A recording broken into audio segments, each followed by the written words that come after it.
Hello everyone and welcome back to the ISC Guide. Today we will be doing religion and society. This is chapter 2 of Great Wealth Sociology. जितने भी notes हमें screen पे दिख रहे हैं, they are available for free. Okay? उसको access करने के लिए join the WhatsApp channel. Link is in the description. Also do not forget to download the Striver app. It is completely free. तुम अपने सारे चैप्टर्स वगैरह सब ट्रैक कर सकते हो. इसके साथ सिर्फ और सिर्फ ISC नहीं, अगर तुम साथ में और भी कोई एग्जाम दे रहे हो, SAT, IELTS, CUET, तो वो सब का भी ट्रैकिंग इस पे अवेलेबल है. And it also gamifies your studies. तो XP सिस्टम्स लेवल सब है. तो I highly recommend checking it out. Absolutely free, App Store and Play Store दोनों पे. तो रिलीजन क्या होता है? देखो, religion is something that each and every one of us has experienced at least, especially since हम लोग इंडिया जैसी कंट्री में रहते हैं. We have so many religions all around us. थोड़े major religions are Hinduism, Christianity, Islam, है ना, Judaism. ये सब थोड़े major religions of the world. But in the sociological context, हम लोग of course religion को we are seeing it as the worship of God and everything. But उसके साथ we have to also consider other types of worship. है ना, सिर्फ और सिर्फ हिंदुइज्म ये सब जितने रिलीजन्स है, सिर्फ ये रिलीजन्स एग्जिस्ट नहीं करते. There are thousands and thousands of religions that have existed in the past and some still exist today. If you consider tribal लोग, वो शायद नेसेसरीली कोई हिंदू गॉड में नहीं मानते होंगे या फिर कोई क्रिश्चियन गॉड में नहीं मानते होंगे, right? They may have their own god. तो that is also a form of religion only. तो हमें वो भी चीज याद रखनी रहती है in sociology. And religion in sociology is a social institution. ठीक है? तो इसके खुद के रूल्स होते हैं. इसके जो basically it's a group of people coming together and doing a thing, है ना. That's what a social institution is at the end of the day. तो रिलीजन में भी ये देखते हैं. तो इसका मैंने जो डेफिनेशन देके रखा है, तुम्हें वर्ड टू वर्ड याद करना है. कभी भी मैं डबल कोटेशंस में कोई डेफिनेशन दूं, that means you have to remember it word for word. तो religion, as we understand the term, implies a relationship not merely between man and man but also between man and a higher power. तो normal social institutions जैसे family या marriage या kinship, उसमें क्या पता चलता है? Relationships between man and man, वरना relationship between humans. But in religion, there is a relationship that exists between man and a higher power.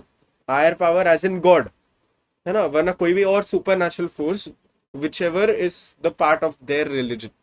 ये definition was given by McIver and Page. And as I have always said, मैं McIver की definitions ही देने का try करूंगा if available. अभी तुम्हें 4 main terms understand करने की बहुत ज्यादा जरूरत है. Okay, beliefs, rituals, taboo and superstitions. ये चारों आ सकते हैं 7 मार्क्स के भी. तुम्हें सिर्फ लाइक व्हाट इज बिलीव्स करके 7 मार्क्स का पूछ सकते हो लोग. ओके, तो हियर आई से कि एटलीस्ट मतलब हर एक के 7 से 10 पॉइंट्स तो करके जाओ तुम. Okay, if you want detailed notes जिसमें मैंने सब 10-10 लाइन के एक्सप्लेनेशंस देके रखे हैं for each of these, I highly recommend that you check out the ISC sociology handbook. More on that later. है ना. तो बिलीव्स क्या होता है? Anything that you believe in, वो तुम्हारी बिलीफ है ना. इफ यू बिलीव कि I should not do wrong to others, मुझे झूठ नहीं बोलना चाहिए, that is a belief that you hold. तो रिलीजन में भी बिलीव्स आर वेरी इंपॉर्टेंट. अगर तुम जो भी गॉड है उस रिलीजन का या फिर कोई भी सुपरनैचुरल फोर्स है उसमें, if you do not believe, then you are not a part of that religion. है ना. रिलीजन क्या है? It is a group of people coming together for that particular god और for that particular supernatural power. अगर तुम्हारा उसमें कोई belief ही नहीं है, देन तुम असेंबल कैसे कर सकते हो अंडर दैट गॉड या फिर अंडर दैट सुपरनैचुरल पावर? है ना. तो belief is the cognitive aspect of religion. Cognitive aspect मतलब थिंकिंग वाला एस्पेक्ट, है ना. जो भी बिलीफ रहता है, we believe in it, and हम लोग उसके बेसिस पे थोड़े डिसीजंस भी लेते हैं. है ना. इफ आई बिलीव कि मेरे गॉड ने मुझे मना करके रखा है to eat a particular type of meat, जैसे कि मैं बीफ नहीं खा सकता, है ना. If that is what I believe my God has said to me, तो फिर क्या? I will not eat beef. है ना. तो that is a cognitive aspect. मैं सोच रहा हूँ कि नहीं यार ये गलत है मेरे हिसाब से, इसके लिए I will not do it. It provides individuals with purpose, guidance and aiding decision making. है ना. इफ दे बिलीव कि their purpose on earth is to accomplish something, है ना, if their purpose is to help others या फिर कोई scientific discovery करना उनका पर्पस है, if that is what they believe, then उनका जो गाइडेंस है या फिर उनका जो डिसीजन मेकिंग है that will be shaped in that way ना, कि फिर इफ दे बिलीव कि they need to do some scientific discovery, तो वो फिर साइंस में घुसेंगे and they try to get doctorates and masters and everything, है ना। तो all religions have some basis of belief, as I said, if you do not believe in the religion itself then you can not be a part of it. Then आते हैं rituals. Rituals is the practical aspect of religion, है ना। Practical aspect से क्या मतलब है? Basically this is the actual thing that we see going on, है ना। बिलीफ तो तुम्हारे मन में रहता है, but if you are doing something related to religion, जैसे हिंदुइज्म में if you are doing some havan, even if you are just praying, वो भी क्या, that is also a type of ritual, है ना। तो it is formal religious actions that are repeated and have deeper religious and cultural significance. तो ऊपर ऊपर से if somebody does not know the significance of it, it might seem stupid even, है ना, कि ये क्या कर रहे हैं। If you take for example havan, है ना, उसमें क्या, you are burning a fire and you are putting things in it. If somebody does not know कि इसका मीनिंग क्या है ना, then that person might be confuse कि ये लोग खाना क्यों जला रहे हैं, किसी और को दे दो, ऐसी चीजें they can think. That is just an example. They consist of observing certain prescribed actions to connect with supernatural powers, है ना। जैसे वो हवन का मीनिंग क्या रहता है? I've read somewhere that if you are burning those offerings, जो भी तुम offerings दे रहे हो, then it is carried to the heavens in the form of smoke. इसके लिए उसको जलाया जाता है, okay, because that is one of the only ways that something can reach the skies in the form of air, in the form of smoke, है ना। Again all religions have some basis of rituals. कोई ना कोई तुम कोई भी religion देखो, कुछ ना कुछ रिचुअल तो वो लोग करते ही। देन आता है टैबू। टैबू क्या होता है? They are restrictions generally associated with ritualistic behaviour that people submit to. As I said, देखो, take the example of the cow and beef, है ना। ईटिंग ईटिंग काउ या फिर eating beef is forbidden in Hinduism, है ना, क्योंकि they believe that cow is a manifestation of God herself, है ना। इसके लिए तो गाय माता जैसे बोलते हैं ना, तो it is derived from the Polynesian word Tabu meaning forbidden. ये मैंने कई कई पे थोड़े पेपर्स में देखा हुआ है, प्रीलिम पेपर्स में, तो इसके लिए मैंने यहाँ पे इंक्लूड किया है। ओके, वरना इतना ज्यादा इंपॉर्टेंट नहीं है वो। बट बेसिकली क्या है, these are super natural restrictions placed on humans, है ना, कि तुम ये नहीं खा सकते। If you eat beef then तुम्हारे साथ कुछ बुरा हो सकता है ना, then you will be smitten by god. Smitten नहीं हो, I think it's smite, smitten तो अलग होता है। It is the unwritten law of savage society. Unwritten law, देखो, it is not a formalised law, but still सब लोग बहुत अच्छे से फॉलो करते हैं इसको। Why is that? Because they fear supernatural powers. It has a threefold purpose: productive, protective and prohibitive. Productive मतलब if you consider, let's say, किसी चीज के प्रोडक्शन में हेल्प करेगा, जैसे एग्रीकल्चर हो गया, है ना। तो if there is a taboo कि तुम रात को जाके कोई क्रॉप्स नहीं काट सकते, है ना, जो जितने भी हार्वेस्ट वाले गॉड्स है वो लोग एंग्री हो जाएंगे, है ना, समथिंग लाइक दैट। तो that might have some scientific basis, है ना। तो it is productive in that way. Then protective, of course, अगर कोई टैबू है कि you can not go in to a particular region of the jungle, है ना। ऐसे if you think of tribal religions, ठीक है, तो वो लोग जंगल में रहते हैं एंड उनका एक टैबू है कि तुम उस वाले रीजन में नहीं जा सकते, जो भी उनके गॉड उन्होंने मना करके रखा है फॉर देयर ओन सेफ्टी। तो क्या हो गया? That is a protective function, since there might be wild animals in that part of the जंगल।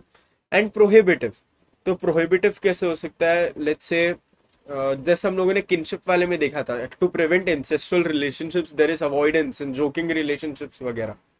तो यहाँ पे भी सेम चीज आ जाती है ना। तो it could limit incestual relations too, if you are not allowed to stay in the same room with the person of the opposite sex, है ना। तो इसके लिए टैबू हो जाता है। then the last one we have is called superstition. These are irrational beliefs that assume a causal relationship between two unrelated events. तो दो unrelated events है, बट उनके बीच में कुछ ना कुछ कनेक्शन है, ऐसा सोच लेना, उसको एक सुपरस्टिशन बोलते हैं, है ना। There is absolutely no evidence for it, but still होता है। There are two types of superstition, एक गुड लक सुपरस्टिशन होता है और एक बैड लक सुपरस्टिशन होता है। तो गुड लक सुपरस्टिशन क्या होगा? Let's say rabbits foot, if you have heard of it. India में तो ये सब इतना नहीं है, बट ये रैबिट्स फुट ऐसा बोला जाता है कि if you are carrying around a rabbit's foot तो वो बहुत ज्यादा लकी है। ओके, मे बी थोड़ा और फेमस वाला that you have heard is the 4 leaf clover, है ना। बेसिकली एक स्टेम है जिसपे 4 लीव्स लगे होते हैं, and according to some traditions उसको बहुत रेयर बोला जाता है। तो इसके लिए if you find it, it means कि तुम्हारे साथ कुछ अच्छा होगा, है ना। देन बैड लक सुपरस्टिशंस कैसे होता है, if you say something and then फिर उसके बाद तुम वुड पे नॉक करते हो, है ना, you say touch wood and everything, तो बैड लक सुपरस्टिशन है, that you are warding away bad luck. जो भी बैड लक मेरे ऊपर आया वो बोलने से तुम उसको दूर कर रहे हो। But if you think about this, है ना, इवन इफ यू से द ब्लैक कैट वाला, है ना, जो काली बिल्ली अगर रास्ता काट देती है, then you can not go the same way. If you think about these, इनका कुछ ना कुछ ओरिजिन तो रहेगा। Of course there is no empirical या फिर कोई साइंटिफिक एविडेंस नहीं है that knocking on wood will ward away bad luck. Bad luck होता है ऐसा कुछ हमें पता नहीं है साइंटिफिकली, है ना। तो एग्जाम्पल अगर तुम देखोगे नॉकिंग ऑन वुड ऐसा क्यों करते हैं, because in olden times people use to believe कि ट्रीज में देर वर स्पिरिट्स, है ना। तो वुड क्या होता था, would was taken from a tree. तो जब वो लोग नॉक करते थे वुड पे, दे वर बेसिकली कॉलिंग ऑन दो स्पिरिट्स टू प्रोटेक्ट देम, जो भी बैड लक आ रहा है उससे। ओके, अभी हम लोग देखने वाले रिलीजन एंड साइंस के बीच में क्या क्या सिमिलैरिटीज है, एंड देन उनके डिफरेंसेस भी। Both are systems of belief, है ना, दोनों में तुम्हें मानना पड़ता है। रिलीजन में you have to believe in the God and the religion itself. Science में जो एम्पेरिकल मेथड्स लोग यूज करते हैं, जो रिसर्च करते हैं वो लोग, कोई भी मेथड से you have to have belief in those, है ना। देन आता है both seek to explain reality.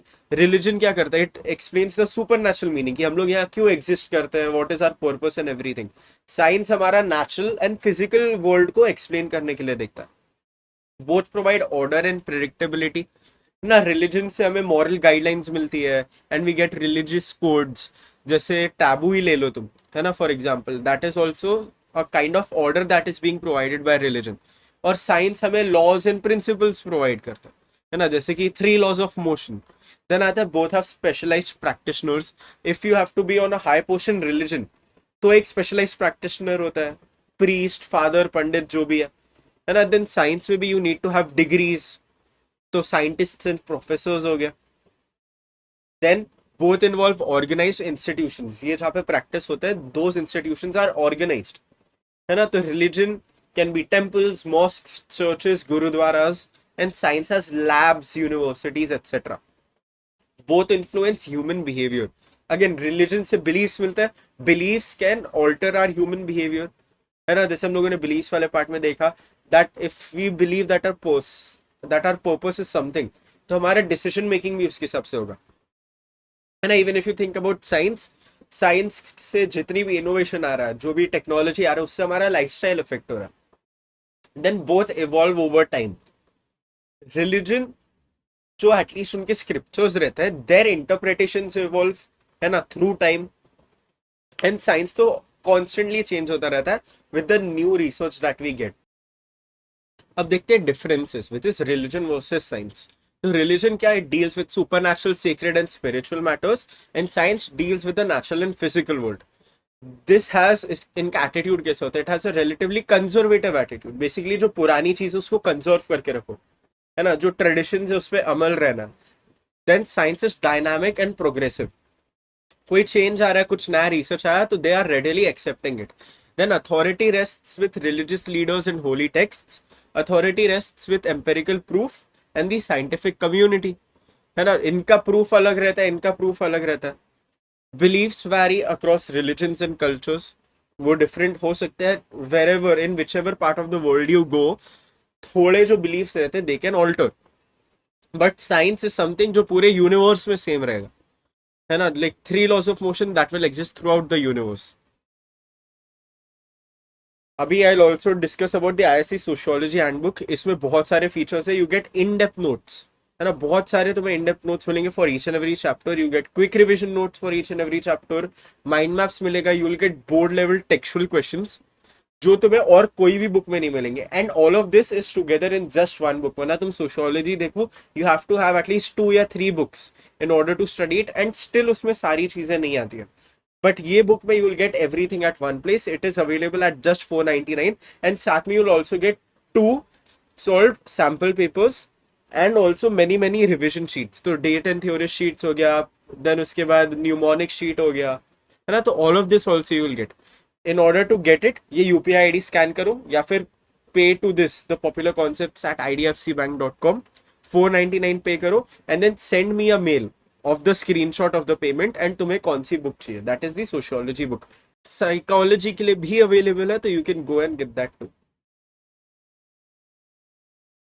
Then आता है एनिमिज्म। एनिमिज्म अभी हम लोग थ्योरीज ऑफ रिलीजन चालू कर रहे हैं, ठीक है। एनिमिज्म बेसिकली क्या है? This was a theory given by Edward Tylor in 1871। इसमें basically it is the belief in the soul, है ना। सोल वरना एनिमा बोलते हैं, है ना। तो वो एनिमा से एनिमिज्म निकला। ओके, तो these theory that will be seeing, ये लोग बेसिकली डिस्क्राइब करने की कोशिश कर रहे हैं what was the earliest religion, है ना। रिलीजन स्टार्ट कैसे हुआ? तो अकॉर्डिंग टू एडवर्ड टाइलर ऐसे हुआ था। बेसिकली जो अर्ली मैन था, है ना, अगर तुम केवमैन सोच लो, ठीक है, वो लोग देखते थे कि उनको सपने आ रहे, है ना। सपने में they felt like they were awake, but what happened was they weren't actually awake, and जो भी वो लोग चीजें सपनों में करते थे that would not actually exist. तो लोग सोचते थे कि यार मैं तो सो रहा था, मैं स्टिल ये एक्शंस कैसे कर सकता हूँ। Then they would see their shadows and then उससे कंफ्यूज होते थे। Then they would go to water bodies and खुद का रिफ्लेक्शन देखते थे, देन उससे भी कंफ्यूज होते थे कि ये सब क्यों हो रहा है। Then they would also observe कि एक इंसान कभी कभी सो जाता है एंड उठता ही नहीं है कभी, ऐसा क्यों, है ना। दे वुड सी कि समटाइम्स वो बहुत बहुत देर तक सो रहा है ना, कि लाइक एक दो दिन तक सम पैरालिसिस या समथिंग हैपेंस, तो उन लोगों को तो पता नहीं था। तो एक दो दिन तक सो रहा है एंड देन उसके बाद रैंडमली उठ गया, तो ऐसा क्यों हो रहा है ना। तो ये सब कंफ्यूजन के चक्कर में दे थॉट कि क्या चल रहा है, they did a lot of introspection and उससे बेसिकली उन्होंने ये निकाला कि there are two types of souls. एक होता है द फ्री सोल एंड दूसरा होता है the body soul. Free soul हमारे बॉडी से टेम्परेरीली बाहर जा सकती है ना। जैसे कि वो लोग रिफ्लेक्शन जब देखते थे, तो at that point they were actually seeing their free soul, है ना। That is what they believe, their shadow that was their free soul. अगर वो लोग एको सुनते थे in the cave, that was their free soul, है ना। तो वो लोग ये सब मानते थे। And body soul, that was the actual soul in their body, जो अगर चली गई that would result in death, ठीक है। तो the soul was believe to be immortal, है ना। सोल इमोर्टल है, वो कभी भी मर नहीं सकती है। तो दे बिलीव कि ये शायद सोल कभी बॉडी में वापस आ जाए। एज आई सेड कि 2-3 दिन तक that person is considered dead, but then वो रैंडमली उड़ जाता है। तो at that time they started to believe कि सोल इमोर्टल है, इवन दो वो बॉडी से चली जाती है कभी कभी वो वापस आ सकती है। तो इसके लिए देन वो ग्रीन एंड ड्राई फ्यूनरल्स करने लगे, है ना। बेसिकली उनका एक फ्यूनरल करेंगे व्हेन दे बिलीव कि द पर्सन हैज डाइड, है ना। तो एक दो दिन तक वो हिला नहीं, तो एक फ्यूनरल कर दिया। Then they still wait for a certain time period and then उसके बाद वो लोग एक फाइनल फ्यूनरल करते थे जब ऑल होप इज लॉस्ट कि उनकी सोल वापस आएगी। ओके, एंड अभी सोल्स क्या, दे डिड नॉट अंडरस्टैंड कि सोल्स ऐसा क्यों कर रही है, हमारी बॉडी में से बाहर क्यों जा रही है, या फिर परमानेंटली हमें मार के क्यों चली जा रही है ना। तो सोल से वो लोग थोड़ा डरते थे and since they did not understand it, वो उसको वर्शिप करते थे फिर, है ना। तो जो टूम्स रहते थे ऑफ देयर एंसेस्टर्स, वो लोग वहां पे जाके वर्शिप करते थे, ठीक है। तो that made it the earliest temple. इसका एक क्रिटिसिज्म भी है, the theory over emphasises the soul, है ना। सबसे पहले कि सोल को ये लोग भगवान मानते थे, वो थोड़ा ओवर एम्फोसिस है। एंड इट अज्यूम्स कि प्रिमिटिव ह्यूमंस जो केवमैन थे, इनके पास इतना टाइम होता भी था फिलोसॉफिकल रीजनिंग के लिए, या फिर इनके पास इतनी केपेबिलिटी भी थी क्या, we do not know that, ठीक है। तो दैट वाज एनिमिज्म। देन आता है नेचरिज्म। नेचरिज्म जो टाइटल में ही है, ये नेचर का वर्शिप है। तो मैक्स म्यूलर ने प्रपोज किया था नेचरिज्म, एंड इसके हिसाब से the earliest religion is the worship of nature, है ना। तो people developed awe and reverence for natural objects like the sun, wind, water, क्योंकि इनको डेली लाइफ में हेल्प करता था, है ना। बट इनका नेचर में बिलीफ कैसे आया, that was through, according to Max Muller, called a diseased mind. Diseases mind नहीं, डिजीज्ड माइंड, ठीक है। डिजीज्ड माइंड के थ्रू, जिससे ये लोग लाइफ एट्रीब्यूट करते थे टू लाइफलेस ऑब्जेक्ट्स।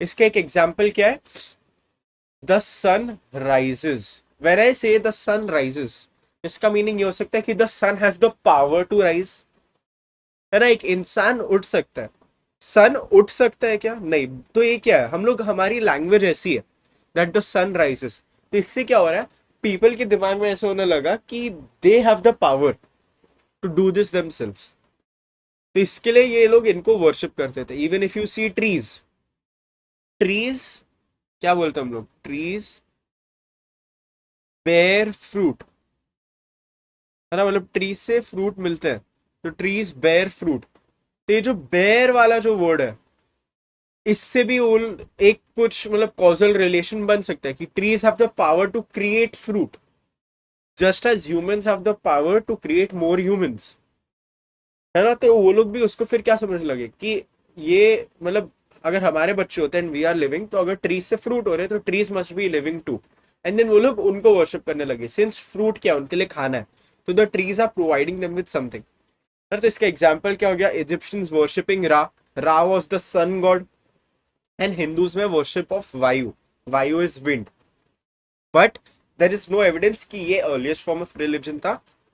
सेकेंडली, हमें ये भी नहीं पता कि ये लैंग्वेज की वजह से ही वो लोग करते थे कि नहीं, क्योंकि इट कुड बी कि ये लोग पहले से नेचर को वर्शिप करते हैं एंड इसके चक्कर में ऐसे लैंग्वेज के पैटर्न्स डेवलप हुए। दे बिलीव कि द सन कैन राइज, इसके लिए दे से द सन राइजेस, है ना। ऑफकोर्स पहले के टाइम में इंग्लिश नहीं होता था, तो this is just an example, है ना, कि वो लोग उस टाइम जो भी मानते थे या फिर what ever the language was, ऐसा हो सकता। नेक्स्ट आता है टोटमिज्म। टोटमिज्म क्या है, it is the worship of a totem, है ना। Totem could be a natural object which is like an animal या फिर अ प्लांट, है ना, ऐसा कुछ। And it is associated with the tribe या क्लैन जो भी इसको वर्शिप करता है ना। Totems are worship through rituals and sacrifices for protection and blessings. Very straightforward, totems are worship through rituals. अरे मैंने 2 बार एक ही पॉइंट लिखा, I am so sorry. So just I will do this, है ना, इग्नोर करो उसको। Then killing, eating और insulting the totems is generally taboo except on special ceremonial occasions. अगर वो लोग मानते हैं कि ये जो टैबू का एनिमल है इसको नहीं मारना, सॉरी जो टोटम एनिमल है इसको नहीं मारना, so what is that, that is A taboo. क्योंकि दे बिलीव कि अगर तुम उनको ही मारोगे एंड वो हमारे प्रोटेक्टिव स्पिरिट्स है, तो मतलब क्या है, you are killing our protective spirits, तो इसके लिए that was considered to be taboo. But थोड़े रिलीजन्स में इट वाज कंसिडर्ड कि तुम कभी कभी स्पेशल ओकेशंस पे खा सकते हो।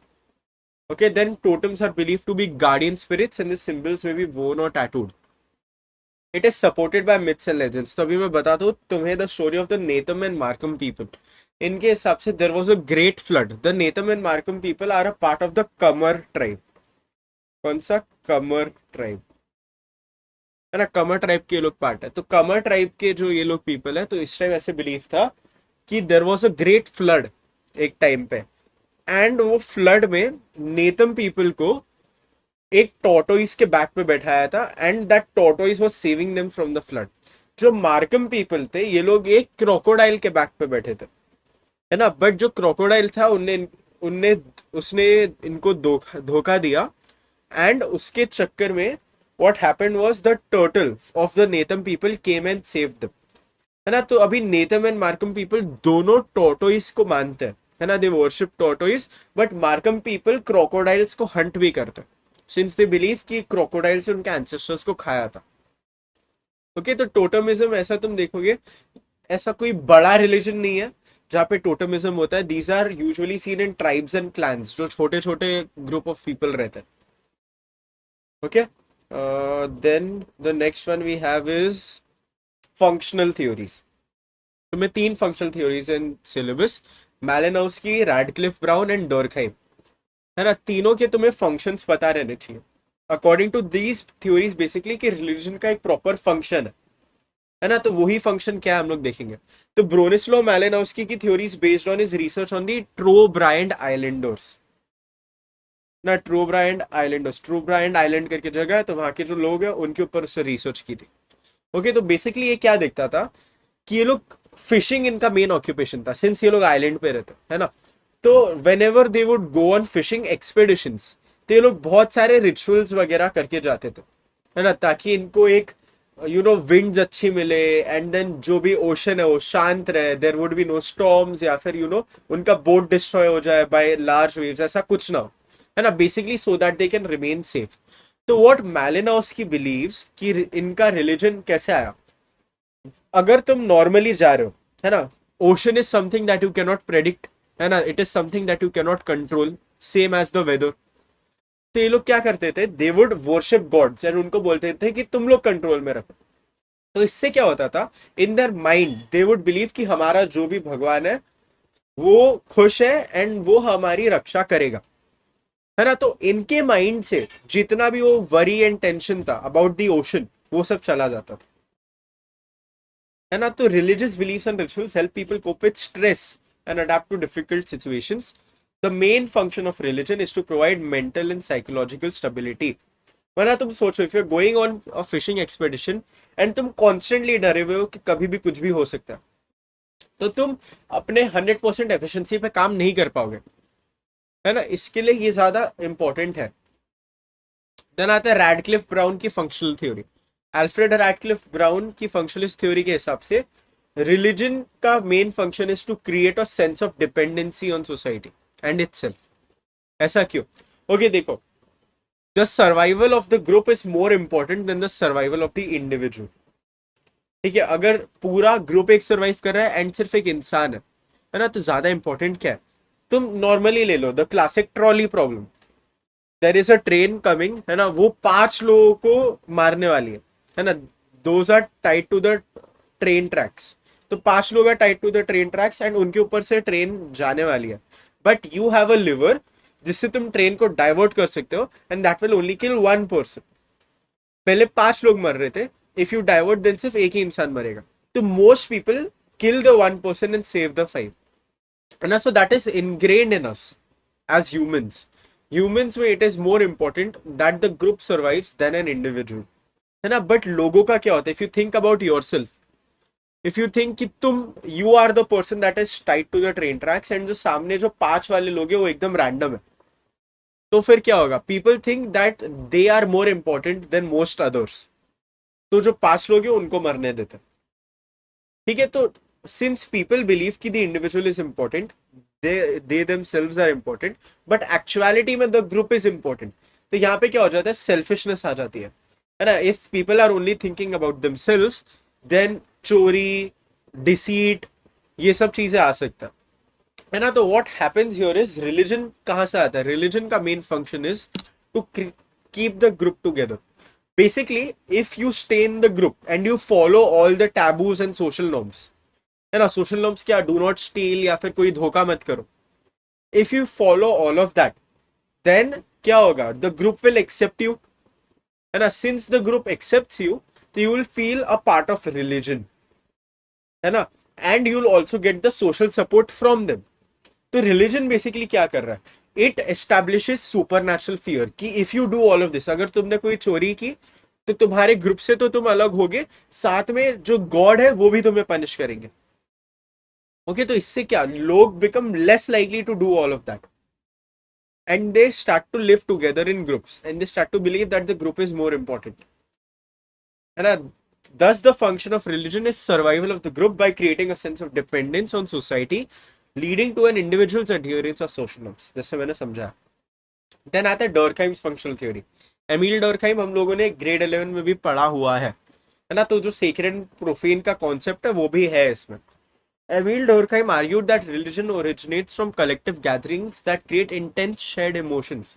तुम याद करो, कोई लास्ट टाइम तुम कोई बड़े फेस्टिवल पे गए थे, है ना, दिवाली, ईद, जो भी, है ना। So when you go to these large festivals जहाँ पे बहुत सारे लोग हैं, तुम क्या देखते हो? Everybody has come together to celebrate, है ना। You see happy faces all around, everybody enjoying, and then ढोल बज रहे जोर से, and there are loud speakers पे गाने बज रहे, and all of this it overwhelms your senses, है ना। तो तुम फील करने लगते हो कि ये कितना ग्रैंड है ना, जो सोसाइटी है वो कितनी ग्रैंड है। तो इससे क्या हो जाता है ना, you start to, basically Emile Durkheim बोलता था that the worship of religion is actually the worship of people, है ना। क्योंकि वो लोग क्या करते थे, वो लोग बोलते थे कि रिलीजन एज फेस्टिवल है, बट एक्चुअली उनका मन में क्या है, they want to get together with people, है ना। Since humans are social animals, they crave social gatherings, तो they want that social gathering, but उसके लिए एक approve context is under the is under religion, right. तो ये जो religion वाला पार्ट है, where they are getting together for the festival, that is what people believe they are worshipping, but the actual thing that they are worshipping is the people that are coming together, है ना. तो groups can choose a symbol, कोई animal या plant, to represent the collective identity. Religion reflects the superiority of society over the individual.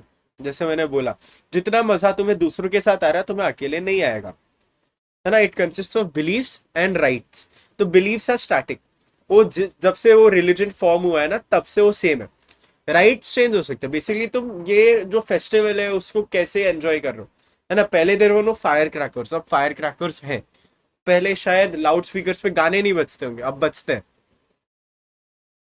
The function of religion is to promote social cohesion, है ना. That is basically unity in people and maintain social order through a collective conscience, है ना. Basically again they believe in people. Religion is the worship of people ना. तो their collective conscience also says कि जो ये जो group है इसको हमें संभाल के रखना. Another important part of this theory is sacred and profane. Sacred is the special, the revered, the worship, and which is basically considered to be religious. And the profane is basically जो ordinary everyday things रहती है ना. तो sacred and profane का concept तुम्हें already grade 11 में पढ़ाया, तो इतना ज़्यादा डिटेल में जाने की ज़रूरत नहीं है. You already know it. ठीक है. देन आता है what are the functions of religion. Functions में सबसे पहले आता है social cohesion. It brings people together, जैसे हम लोगों ने डोरखाइम की थ्योरी में देखा. देन आता है सोशल कंट्रोल, जैसे हम लोगों ने I think it was Alfred Radcliffe Brown, है ना, रैटक्लिफ ब्राउन की थ्योरी में देखा. सोशल नॉर्म्स कैसे वो लोग एस्टैब्लिश करते हैं, even if you consider taboos.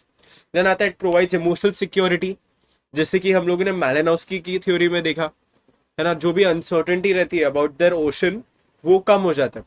Then it gives meaning and purpose to life, since जो बिलीव्स रहते हैं हमारे, है ना, उसके हिसाब से वी बिलीव दैट हमारा पर्पस ये है या फिर we should do this.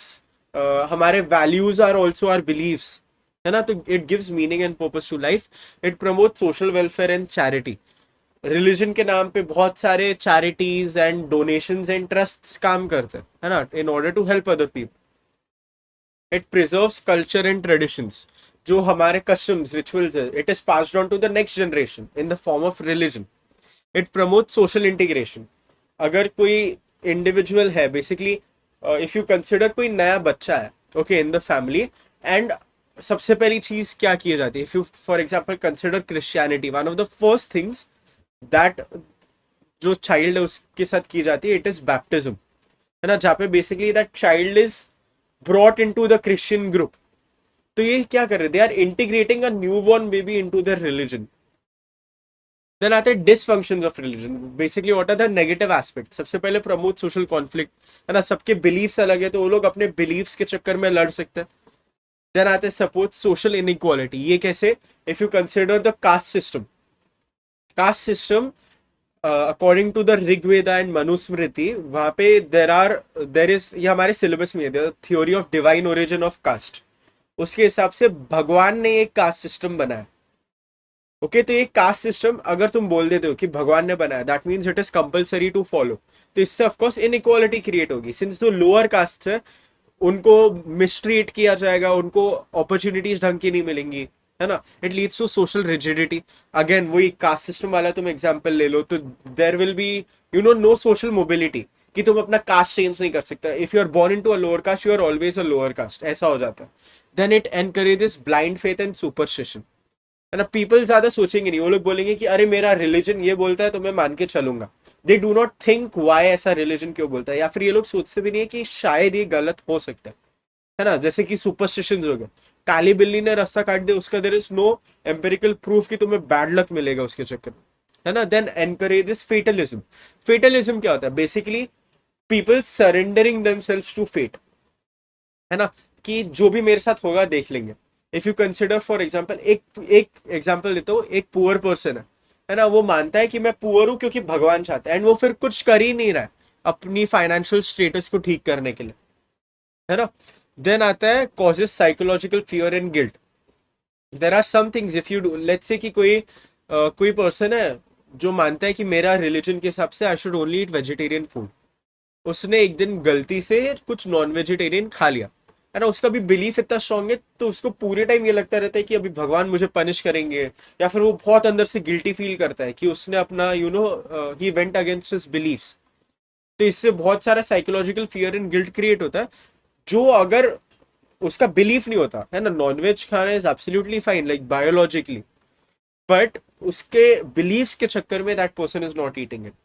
Exploitation for political और इकोनॉमिक गेन. पॉलिटिशियंस एंड जो भी बड़े बड़े बिजनेसमैन रहते हैं, दे कैन एक्सप्लॉइट इट, है ना, क्योंकि रिलीजियस सेंटिमेंट्स ऐसी चीज है that can be use to sway power इधर उधर, है ना. If somebody poses themselves as the leader of a religion, तो सब उसमें मानने लगेंगे, है ना. देन आता है थोड़े वर्ड्स है जिनके तुम्हें मीनिंग्स पता होने चाहिए, एंड देन इनके बीच के रिलेशंस तुम्हें पूछ सकते हैं एग्जाम्पल में, ठीक है. तो morality. Morality is the body of rules and principles concern with the good and the evil as manifest to us by our conscience. तो बेसिकली हमारे हिसाब से अच्छा एंड बुरा क्या होता है, that is our morality. If you think stealing is bad, that is your morality. तो this definition was given by Gisbert, है ना. ये थोड़ा इजी वाला डेफिनेशन था तो मैंने इसके लिए ये दिया. देन आता है सोशल कंट्रोल. हम लोग कब से देखते रहे सोशल कंट्रोल नॉर्म्स वगैरह, तो इसका एक्चुअल डेफिनेशन देखता है. Social control refers to the patterns of pressure a society exerts to maintain order and establish rules. तो अगर तुम टैबू देखोगे, what is that, that is supernatural pressure being put on an individual, है ना. तो ये वाला definition was given by Ogburn and Nimkoff. Then आता है religious code and moral code. Religious code are the rules derived from sacred texts and religious doctrines. To consider the 10 commandments. And if you know what the 10 commandments are, no stealing, no lying, no adultery, ये सब, है ना. So this is a part of I think Christianity, है ना. 10 commandments हो गया. Basically कोई भी rules जो तुम्हारे religious scripture या text में है, वो religious code होता है. Moral code is जो society ने कोई standard बना के रखा है of right and wrong, है ना. तो रिलीजन में दिस इज व्हाट गॉड या फिर जो भी तुम्हारा सीक्रेट टेक्स्ट है उसमें लिखा हुआ है is right and wrong, that is religious code. Moral code is what society believes is right and wrong, है ना. तो कोई मे बी देयर आर चीजें, for example if you think using AI, है ना, फॉर जनरेटिव आर्ट वगैरह, तो most people think that it is wrong. तो वो क्या हो गया, that is something that society has accepted. There is no religion that says कि एआई मत यूज करो, है ना. सो ये हो गया हमारा moral code for example. So that was it for this chapter. इनके बीच में कि रिलीजन एंड सोशल कंट्रोल कैसे इंटरसीड करता है, इनका इंटर रिलेशनशिप क्या है, सोशल कंट्रोल एंड मोरालिटी का रिलेशनशिप क्या है, ये सब आ सकता है तुम्हें.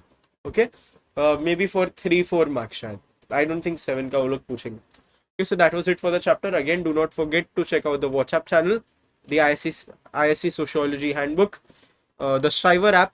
If you have any doubts, you can feel free to reach out to me on Instagram at the ISC Guide. जो भी doubts है, drop them down in the comments या फिर again Insta DMs पे. All the best if you have your exam tomorrow and bye bye.